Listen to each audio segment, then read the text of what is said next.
నమస్తే, welcome to burning issue. Telangana రాజకీయ కురుక్షేత్రానికి ముహూర్తం ఖరారైంది. అసెంబ్లీ వేదికగా అధికార ప్రతిపక్షాల మధ్య అమీ తుమీ తేల్చుకునేందుకు రణరంగం సిద్ధమైంది.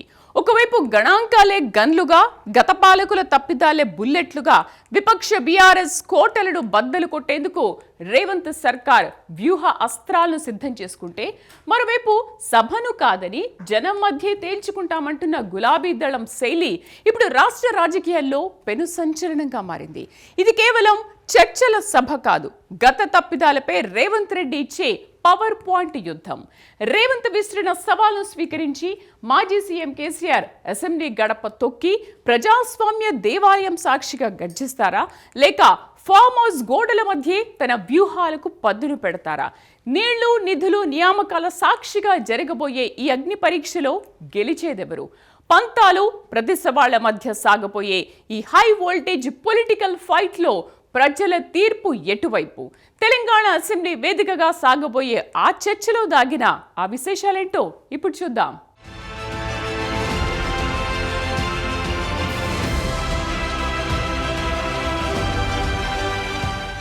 అసెంబ్లీ సమావేశాలకు రేవంత్ సర్కార్ సర్వసన్నద్ధమవుతున్న వేళ ఈ దఫా నిర్వహించబోయే సభ ఆద్యంతం అధికార ప్రతిపక్ష పార్టీల మధ్య ఒక నిప్పులు చెరిగే యుద్ధతంత్రాన్ని తలపించబోతోంది. ఒకవైపు 10 ఏళ్ల పాలనా విధ్వంసాన్ని గణాంకాలతో సహా అసెంబ్లీ సాక్షిగా ఎండగట్టేందుకు ప్రభుత్వం వ్యూహాత్మకంగా అస్త్రాలు సిద్ధం చేసుకుంటూ ఉంటే, మరోవైపు సభను కాదని బహిరంగ వేదికల ద్వారా ప్రభుత్వ వైఫల్యాలు నిలదీయాలని భావిస్తున్న బీఆర్ఎస్ వైఖరి ఇప్పుడు రాష్ట్ర రాజకీయాల్లో పెను సంచలనానికి దారితీస్తోంది.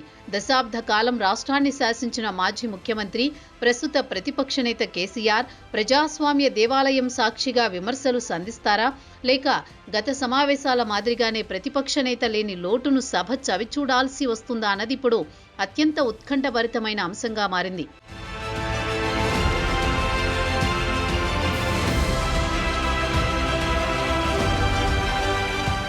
తెలంగాణ శాసనసభ కోట్లాది ప్రజల ఆకాంక్షలకు ప్రతిరూపం. కానీ గత 2 ఏళ్లుగా ఆ సభా ప్రాంగణం ఒక అసాధారణ నిశ్శబ్దానికి సాక్ష్యంగా నిలుస్తోంది. ప్రజలు ఎన్నుకున్న ఒక అగ్రనేత, దశాబ్ద కాలం రాష్ట్రాన్ని శాసించిన మాజీ ముఖ్యమంత్రి కల్వకుంట్ల చంద్రశేఖరరావు కేవలం ఎమ్మెల్యేగా ప్రమాణ స్వీకారానికి మాత్రమే పరిమితమవ్వడం ఇక్కడ విస్మయకరమైన పరిణామంగా మారింది. ప్రజాస్వామ్య వ్యవస్థలో ప్రతిపక్షం అంటే కేవలం విమర్శించడం కాదు, సభలో నిలదీయడం. కానీ ఫామ్ హౌస్ గోడల మధ్య నుంచి వినిపించే విమర్శలు సభలో ప్రజా సమస్యలపై చర్చించాల్సిన బాధ్యతను ఏ మేరకు భర్తీ చేస్తాయన్నది ఇప్పుడు పౌర సమాజంలో చర్చనీయాంశమైంది. ఇది కేవలం ఒక గైర్హాజరు కాదు, తెలంగాణ రాజకీయ చరిత్రలో ఒక సంక్షోభ సంకేతంగా భావించాల్సి ఉంటుంది.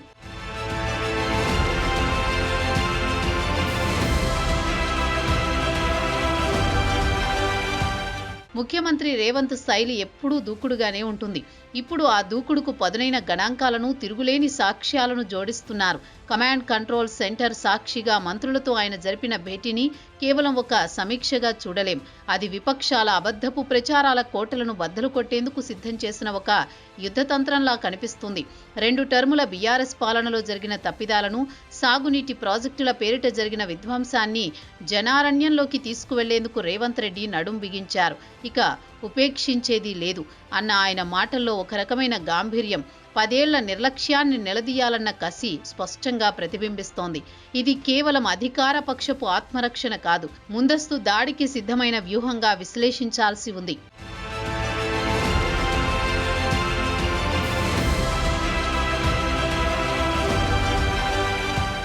తెలంగాణ ప్రజలందరి కళ్ళు ఇప్పుడు ఒక్కటే ప్రశ్నపై నిలిచాయి.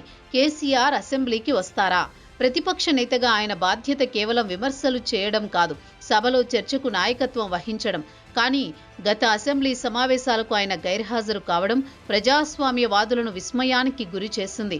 అనారోగ్యం నెపంతోనో లేక ఓటమిని జీర్ణించుకోలేకనో అసెంబ్లీకి దూరంగా ఉంటున్నారన్న ఆరోపణలను ఆయన తుడిచిపెట్టుకోవాలంటే ఈసారి సభలో అడుగుపెట్టక తప్పదు. రాష్ట్రం కోసం పోరాడతానని ఆయన చేసిన వ్యాఖ్యలను రేవంత్ రెడ్డి అందిపుచ్చుకుంటూ, రండి సభలో చర్చిద్దామని విసిరిన సవాల్ కేసీఆర్కు ఒక అగ్ని పరీక్షగా మారింది. ఇది కేవలం రాజకీయ సవాల్ కాదు, ఒక నాయకుడి బాధ్యతకు సంబంధించిన ప్రశ్నగా భావించాల్సి ఉంటుంది.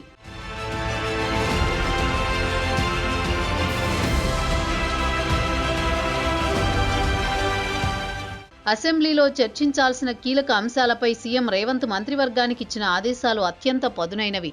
మనం వేసిన మంచిని 10 కాలాల పాటు గుర్తుండేలా చేయాలి అన్న ఆయన మాటల్లో పాలనా దక్షత కనిపిస్తోంది. కేవలం విమర్శలను తిప్పికొట్టడమే కాక గణాంకాలతో కూడిన నిజాన్ని ప్రజల ముందు ఉంచాలని ఆయన సూచించారు.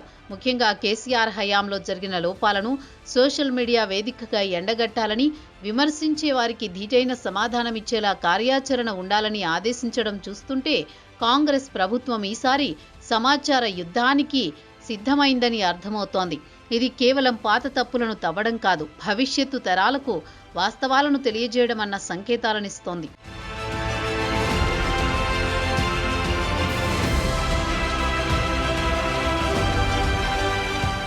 తెలంగాణ ఉద్యమమే నీళ్లు, నిధులు, నియామకాలు అనే నినాదంతో పుట్టింది. కానీ స్వరాష్ట్రంలో ఆ నీటి వాటాల విషయంలో జరిగిన అన్యాయాన్ని ఇప్పుడు కాంగ్రెస్ ప్రభుత్వం ప్రధాన అజెండాగా మార్చుకుంది.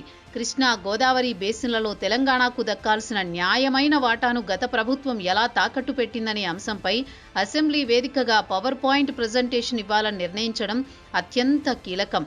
బీఆర్ఎస్ పాలనలో తీసుకున్న నిర్ణయాలు రాష్ట్రానికి శాపంగా ఎలా మారాయో వివరించడం ద్వారా ప్రజల్లో ఉన్న అపోహలను తొలగించాలని ప్రభుత్వం భావిస్తోంది.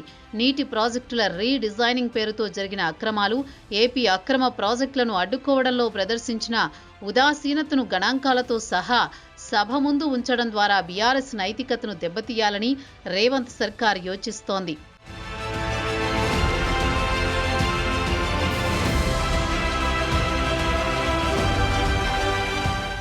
నీళ్లు, ఈ అంశంతోనే తెలంగాణ రాజకీయాలు నడుస్తున్నాయనేది అందరికీ తెలిసిందే.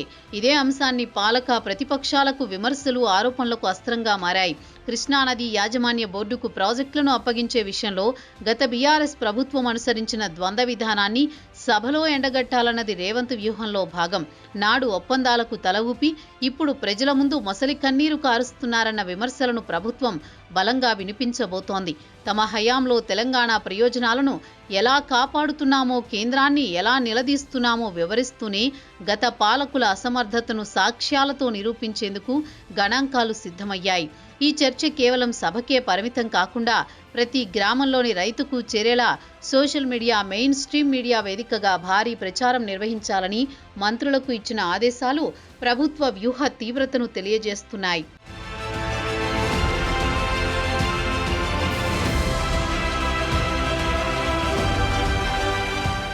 ఒక్క దెబ్బకు 2 పిట్టలు అన్నట్టుగా ఇటు ప్రధాన ప్రతిపక్షాన్ని అలాగే కేంద్రాన్ని కూడా ఇరుకున పెట్టాలన్నది కాంగ్రెస్ వ్యూహాత్మక ఆలోచన.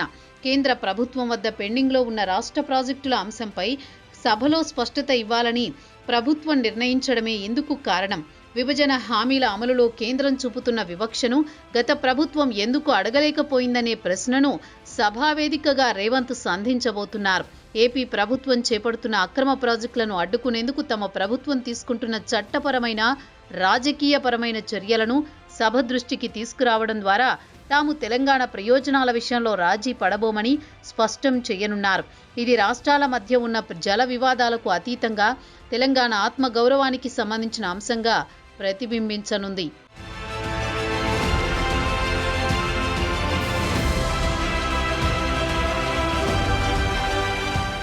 రాజకీయం అంటే మాటల గారడి కాదు, చేతల నిరూపణ అని రేవంత్ నిరూపించబోతున్నారు. గతంలో కేసీఆర్ ఉమ్మడి రాష్ట్రంలో ఉన్నప్పుడు ఆంధ్రప్రదేశ్ ప్రయోజనాలకు అనుకూలంగా మాట్లాడిన వీడియోలను సభలో ప్రదర్శించాలన్న ఆలోచన ఒక మాస్టర్ స్ట్రోక్ అని చెప్పాలి.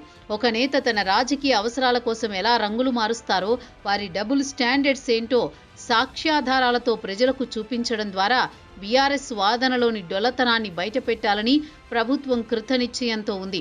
ఇది కేవలం పాత జ్ఞాపకాలను నెమరవేసుకోవడం కాదు, ప్రస్తుత విమర్శల వెనుక ఉన్న అవకాశవాదాన్ని ఎండగట్టడం. కాంగ్రెస్ ప్రభుత్వం వేసుకుంటున్న వ్యూహం వివరణలతో ప్రజల మనసుల్లో చెరగని ముద్ర వేస్తుందని భావించాల్సి ఉంటుంది.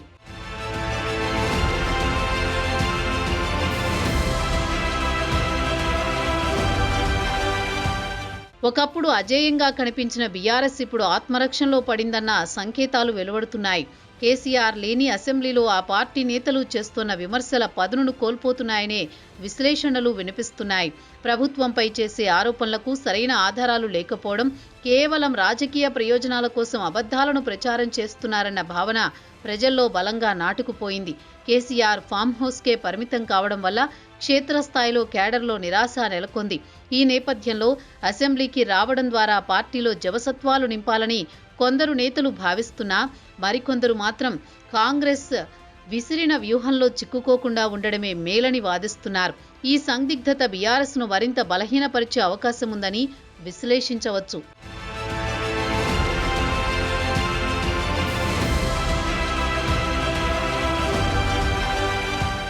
బీసీ రిజర్వేషన్ల అంశం తెలంగాణ రాజకీయాల్లో పెను ఉత్సాహాన్నే నింపుతోంది. 42% రిజర్వేషన్ల సాధన దిశగా ప్రభుత్వం అడుగులు వేయడం ఒక సాహసంగా విశ్లేషించవచ్చు. దీనికోసం ఒక పక్కా రోడ్ మ్యాప్ సిద్ధం చేయడం ద్వారా తాము కేవలం మాటలకే పరిమితం కాదని, సామాజిక న్యాయం దిశగా చిత్తశుద్ధితో ఉన్నామని ప్రభుత్వం సంకేతాలిస్తోంది. పంచాయతీ ఎన్నికల్లో సాధించిన గెలుపు స్ఫూర్తితో వెనుకబడిన వర్గాలను తమ వైపు తిప్పుకోవడంలో రేవంత్ రెడ్డి సక్సెస్ అవుతున్నారనే భావన వ్యక్తమవుతోంది. ఇది విపక్షాల విమర్శలకు చెక్ పెట్టడమే కాకుండా రాష్ట్ర రాజకీయాల్లో కొత్త సమీకరణాలకు దారితీస్తుందని అర్థమవుతోంది.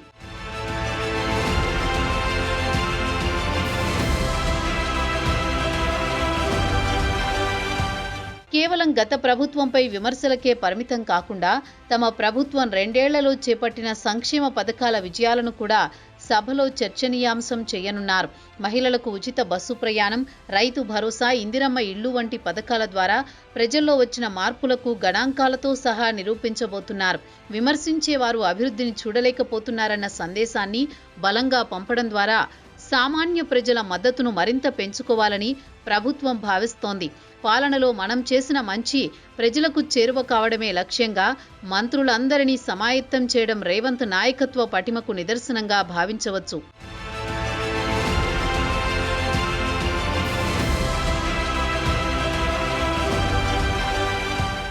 కాంగ్రెస్ ప్రభుత్వం అధికారంలోకి వచ్చి 2 ఏళ్లు పూర్తయిన వేళ ఈ కాలంలో జరిగిన మార్పులను సవివరంగా ప్రజల ముందు ఉంచడం ఈ అసెంబ్లీ సమావేశాల ముఖ్య ఉద్దేశం. సాగునీటి రంగంలో పెండింగ్ ప్రాజెక్టులను పూర్తి చేసేందుకు తీసుకున్న చర్యలు, జలవనరుల వినియోగంలో తెలంగాణ హక్కులను కాపాడేందుకు చేస్తోన్న పోరాటాన్ని వివరించడం ద్వారా తమ ప్రభుత్వం ప్రజా ప్రభుత్వం అని చాటి చెప్పాలనుకుంటున్నారు. బీఆర్ఎస్ పాలనలో ప్రాజెక్టుల వ్యయం ఎలా పెరిగింది, ప్రయోజనం ఎలా తగ్గిందనే పోలికలతో కూడిన విశ్లేషణను ప్రభుత్వం సిద్ధం చేసింది. ఇది కేవలం అంకెల గారడీ కాదు, రాష్ట్ర భవిష్యత్తును పునర్నిర్మించే క్రమంలో జరిగిన శ్రమను వివరించే ప్రయత్నంగా భావించాలి.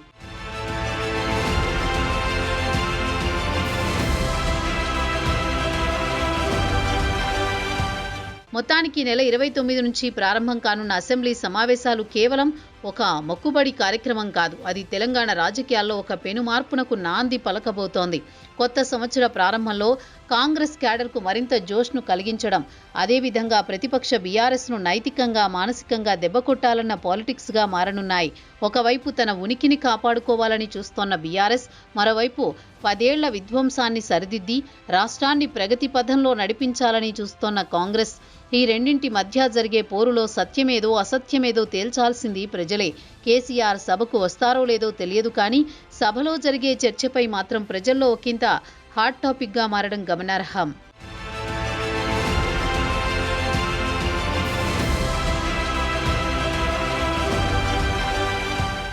ఇదే ఇప్పుడు తెలంగాణలో నెలకొన్న రాజకీయ చిత్రం. అసెంబ్లీ అంటే కేవలం 4 గోడల మధ్య జరిగే మాటల యుద్ధం కాదు, అది కొట్లాడి ప్రజల ఆకాంక్షలకు, వారి సమస్యలకు దొరకాల్సిన పరిష్కార వేదిక. నాయకులు సభకు రావడం అన్నది కేవలం ఒక వ్యక్తిగత నిర్ణయం కాదు, అది తమను ఎన్నుకున్న ప్రజల పట్ల వారు చూపే కనీస బాధ్యత. ఒకవైపు గణాంకాలతో వాస్తవాలు నిరూపించుకోవాలని ప్రభుత్వం, మరోవైపు క్షేత్రస్థాయిలో ప్రజల గొంతుకగా నిలవాలని ప్రతిపక్షం. కానీ ఈ పోరులో అంతిమంగా గెలవాల్సింది ప్రజాస్వామ్యం. అధికారం అశాశ్వతం, కానీ బాధ్యత శాశ్వతం. సభ సాక్షిగా సాగే ఈ సమరంలో నిజం నిగ్గు తేలుతుందా లేక రాజకీయ ఎత్తుగడల మధ్య ప్రజల గొంతు నొక్కబడుతుందా? తెలంగాణ రాజకీయ చరిత్రలో ఈ సమావేశాలు ఒక మైలురాయిగా నిలుస్తాయా లేక మరో విమర్శల పర్వానికే పరిమితమవుతాయా అన్నది వేచి చూడాలి. ప్రజలు మాత్రం అన్నీ గమనిస్తున్నారు.